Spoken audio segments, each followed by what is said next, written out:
जय श्री राम मित्रों, मैं नीतू पांडे यूट्यूब चैनल पे आप सबका स्वागत करती हूँ। आज हम वेदों के बारे में बात करेंगे कि इसकी उत्पत्ति कैसे हुई, इसमें क्या लिखा है। हमारे वेदों में ज्ञान का भंडार है। वेदों का शाब्दिक अर्थ ज्ञान होता है।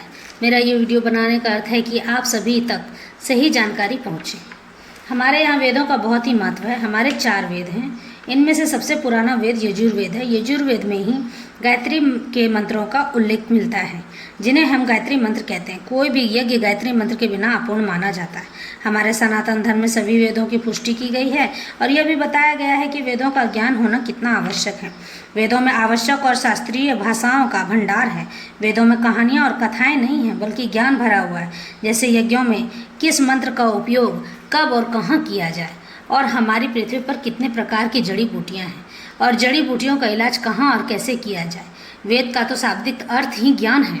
हमारी पृथ्वी पर जितने वनस्पति और जीव हैं, उनके बारे में भी बताया गया है। अगर आप सरल भाषा में जाने तो साइंस है।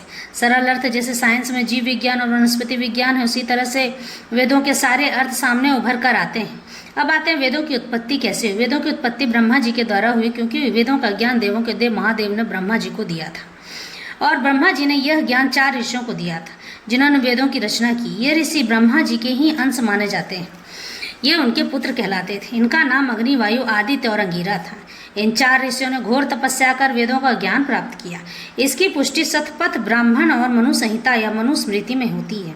शतपथ ब्राह्मण और मनुस्मृति में बताया गया है कि यजुर्वेद का संबंध अग्नि से, सामवेद का संबंध वायु से, ऋग्वेद का संबंध आदित्य से, और जबकि अथर्ववेद का संबंध अंगिरा से। कहा जाता है कि मनुष्य धरती पर आने से पहले ही इन वेदों की रचना हो चुकी थी, और कुछ भ्रांतियां हैं कि ये चारों वेद एक ही थे।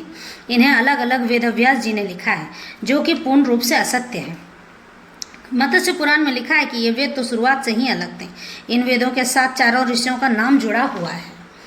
पहले ये वेद मौखिक बोले जाते थे, फिर इन वेदों को वेदव्यास जी ने लेखन में किताबों का रूप दे दिया, ताकि यह जन जन तक सरल भाषा में पहुंच सके। ऋग्वेद, इसमें सृष्टि के पदार्थों का ज्ञान है। इसमें ईश्वर, जीव व प्रकृति के गुण, जीवन को आदर्श, सिद्धांत और व्यवहारिक ज्ञान वर्णित है। यजुर्वेद में मुख्य तौर पर कर्म कांड का वर्णन मिलता है, अर्थात मनुष्य अपने प्राप्त ज्ञान का किस प्रकार मनोवांछित एवं मोक्ष पाने के लिए प्रयोग करे, यानी कि मानव कल्याण का कार्य करे। सामवेद में ईश्वर की स्तुति, वंदना, उपासना और आध्यात्मिक उन्नति के उपायों का वर्णन है। इसमें संगीत की उपासना का भी वर्णन है। अथर्ववेद, इसमें विज्ञान और तकनीकी ज्ञान का समावेश है, जैसे मनोविज्ञान, अर्थशास्त्र, समाजशास्त्र, राजनीति, कृषि, आयुर्वेद, गणित, ज्योतिष और रसायन शास्त्र आदि है। तो ये हैं हमारे वेदों के सारे गुण। अब आपको पता चला होगा कि वेदों का हमारे जीवन में कितना महत्व है। पहले के ऋषि ही हमारे साइंटिस्ट और डॉक्टर और रिसर्च